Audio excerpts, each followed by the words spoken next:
Dans votre édition spéciale, chers téléspectateurs de Wadies TV, nous abordons ce 27 novembre 2024 un sujet d'actualité en lien avec l'arrestation des présumés terroristes en Côte d'Ivoire et à Madagascar. Et ce qui intrigue plus d'un, c'est que cette affaire date de 4 mois déjà. Alors pourquoi refait-elle surface maintenant et de quoi se mêlent les médias français? C'est à décrypter sur ce plateau avec Amen Segla. Amen, bonsoir. Bonsoir Marguerite. Bienvenue. Merci bien. Yannick Kwame est également de retour d'Abidjan après son petit voyage. Yannick, bonsoir. Bonsoir Marguerite, comment tu vas? Bien. Comment s'est passé le voyage? Ça s'est bien passé. D'accord. Fraîchement arrivé d'Abidjan, en capitale ivoirienne. Et est-ce que tu as eu vent de cette affaire qui défraie la chronique depuis 3 jours? Alors, de retour à Abidjan, difficile de passer à côté des discussions chaudes et animées autour de cette affaire qui tient la ville en haleine. Alors, nous venons d'apprendre il y a 2-3 jours que le 28 juillet dernier, dans la commune de Koumassi à Abidjan, l'unité antiterroriste ivoirienne a mis la main sur 6 individus d'origine irakienne et syrienne qui appartiennent de façon présumée au groupe État islamique. Alors, cette arrestation a eu lieu grâce aux renseignements fournis par les services secrets américains. Alors, selon Le Monde, le journal français Le Monde qui a révélé l'affaire, les forces de sécurité ont mis la main sur plusieurs cartes SIM et de faux documents. Alors, après que ces individus, ces suspects ont été interrogés par les forces et par les services secrets américains et ivoiriens, il en est ressorti que ils préparaient des attentats, dont un en lien avec les Jeux Olympiques qui ont lieu à Paris en août dernier. Alors, cette affaire suscite des interrogations puisque jusqu'ici, les autorités ivoiriennes ont gardé le silence sur cette opération-là jusqu'à ce qu'elle soit dévoilée par la presse internationale. Et rappelons que Abidjan est déjà engagé dans une lutte permanente contre l'extrémisme et pourrait voir cet événement raviver les débats autour des enjeux sécuritaires sur le territoire national et dans la sous-région. Mais les autorités ivoiriennes appellent au calme déjà pour l'heure. Ils appellent au calme et réaffirment leur engagement à préserver la sécurité sur le territoire. Voilà. Et Amen, une affaire d'arrestation des terroristes qui date déjà de 4 mois et c'est maintenant que les médias français en parlent et ce sont aussi des médias en français qui en parlent. Pourquoi? Alors, pour d'abord répondre à ta question, permettez-moi de rebondir sur ce que vient de dire Yannick tout à l'heure. Et pensez-vous sérieusement que si ces terroristes en question sont là en Côte d'Ivoire pour s'attaquer à un pays africain, pensez-vous sérieusement que un État des pays occidentaux peut se permettre de dévoiler cette attaque-là? J'en veux pour preuve. En mars 2023, le fameux journaliste spécialiste des djihadismes, Wassim Nasr, Wassim Nasr, a eu la curiosité d'interviewer le chef d'Al-Qaïda au Maghreb islamique. Vous savez la première question qu'il lui a posée, en fait lui-même, Wassim Nasr, lui-même il a dit qu'il lui a posé 17 questions. Mais la première question, vous savez de quoi ça concerne? Il lui a posé la question de savoir si l'Europe est menacée. Or, ces gens-là opèrent au Sahel.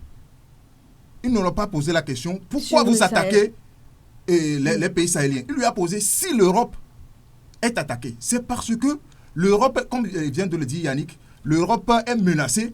C'est pourquoi ils ont dévoilé, ils ont interpellé les autorités ivoiriennes d'arrêter ces gens-là. Est-ce que vous voyez? Ça, c'est un. De deux, aujourd'hui, c'est parce que l'image de la Côte d'Ivoire est menacée. Je vais retourner un peu en arrière.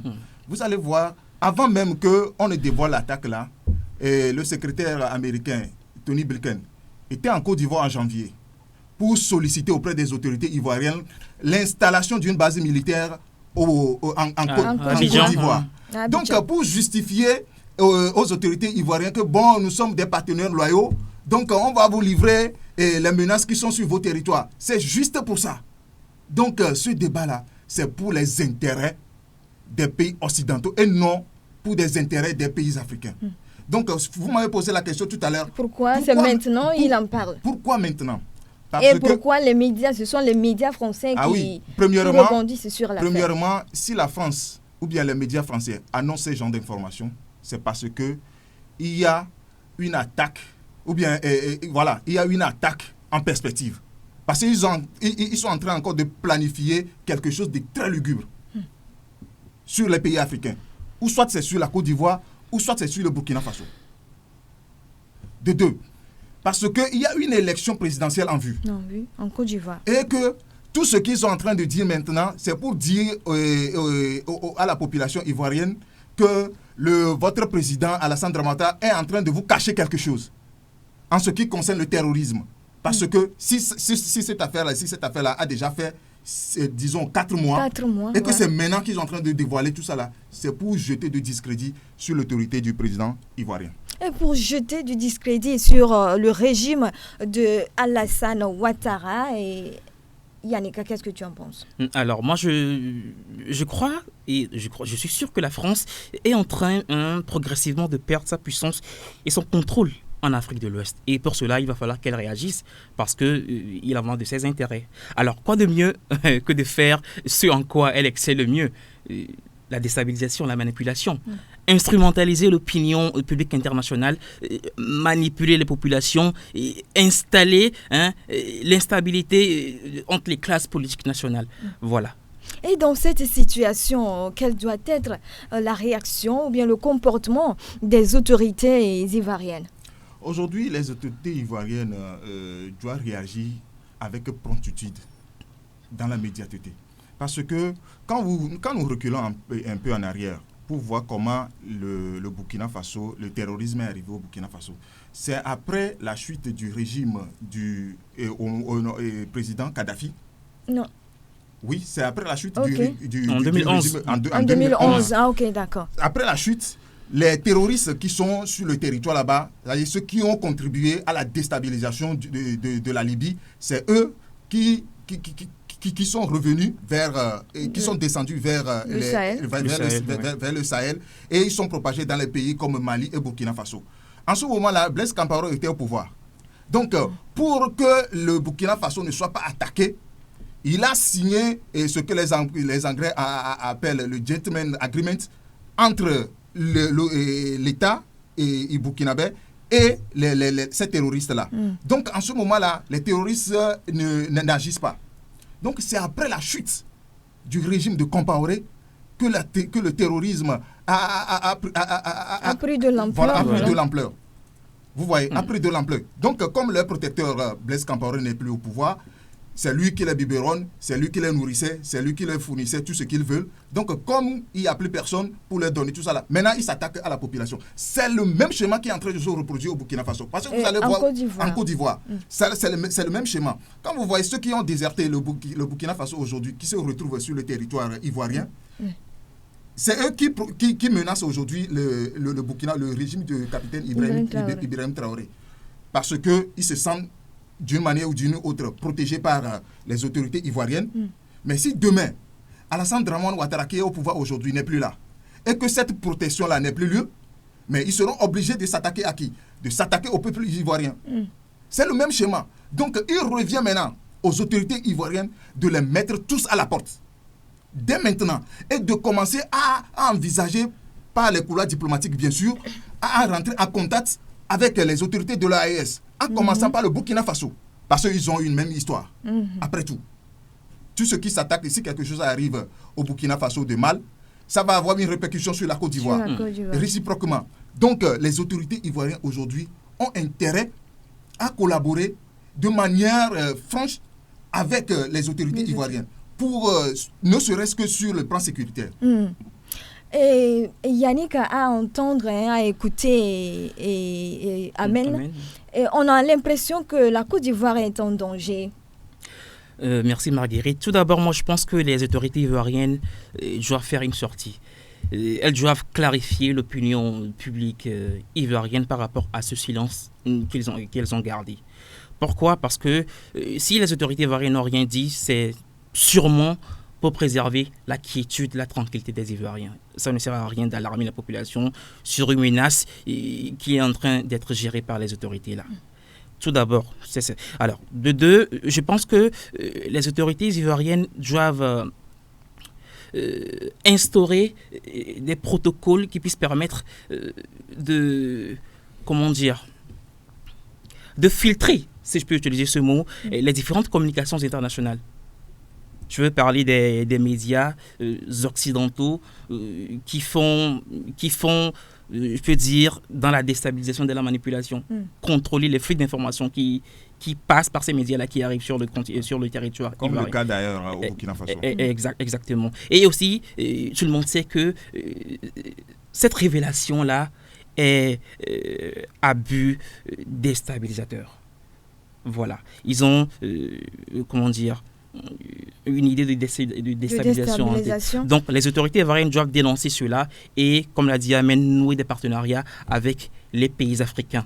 Notamment aujourd'hui, on sait que les armées de ces pays sont bien nanties et ils sont habitués dans la lutte contre le terrorisme.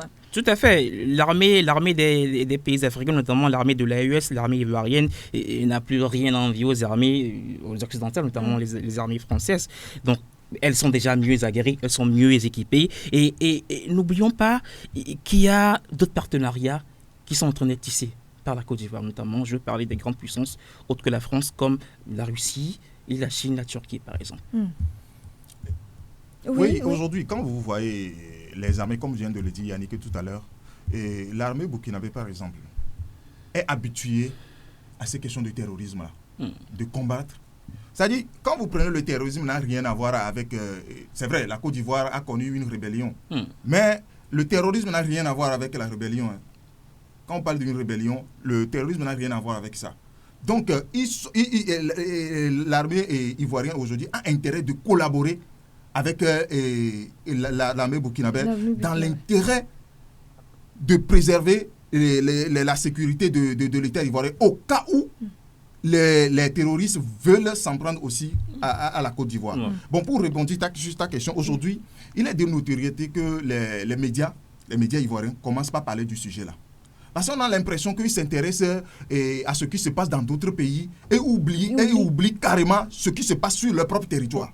Parce que ce débat-là doit faire la une des journaux sur tous les médias pour informer la population de ce qui se préparait ou bien ce que les impérialistes préparent contre l'État ivoirien. Parce qu'avec les élections qui viennent actuellement, je vais le dire sans embâche, la France est en train de préparer quelqu'un d'autre en dehors de président Alassane Dramane Ouattara. C'est leur plan. Parce que le président Alassane Dramane Ouattara a refusé tout projet de déstabilisation du Burkina Faso. Donc, comme ils ne peuvent plus faire l'affaire, ils voulaient lui trouver un remplaçant. C'est ça. Ils voulaient lui trouver un remplaçant. Donc, il revient maintenant aux médias et à la population ivoirienne de monter maintenant au créneau pour dénoncer tout plan de déstabilisation parce que les pays africains sont suffisamment mûrs pour décider ce qui est bien pour eux. Parce qu'on n'a plus besoin de la France, on n'a plus besoin de ces États-là, de l'impérialisme, pour pouvoir faire ce que nous-mêmes nous voulons. Voilà. Et une autre question, selon les informations, ces terroristes ont été arrêtés dans la commune de Koumassi. Et selon les informations, c'est une zone réputée fief du blanchiment d'argent dans l'intérêt des terroristes. Des dénonciations ont été déjà faites à ce sujet, je crois. Oui. Et, disons, déjà par le passé, il y a, disons, un groupe, il s'appelle GAFI, et Groupe d'Action Financière. Et c'est regroupé des pays occidentaux. Ils ont déjà classé la Côte d'Ivoire et d'autres pays sur leur liste grise, c'est-à-dire quand les institutions comme ça vous classent sur leur liste grise, ça veut dire qu'il y a blanchiment, il y a des activités de blanchiment d'argent et tout ça là dans votre pays. C'est pourquoi ils vous classent comme ça. Donc la zone dont tu parles maintenant, zone de Koumassi, bien zone 4, vous allez voir quand vous rentrez là-bas, comment vous appelez ça? Les immeubles poussent comme des champions. C'est grâce à quoi? C'est grâce au blanchiment d'argent. Vous allez voir, quand il y a un embrouille au Liban, vous allez voir, tous les Libanais sont convergés là. C'est parce qu'à un moment donné, la Côte d'Ivoire a présenté une image d'un pays qui protège tous les criminels. C'est-à-dire, quand le capitaine Ibrahim Traoré commence par parler de ceux qui cherchent à déstabiliser le Burkina Faso, qui sont sur le territoire ivoirien, et que les autorités ivoiriennes ne se prononcent pas, ne disent rien là-dessus, ça a envoyé un signal aux autres criminels au bout du monde que voilà, et le terreau fertile maintenant, c'est la Côte d'Ivoire.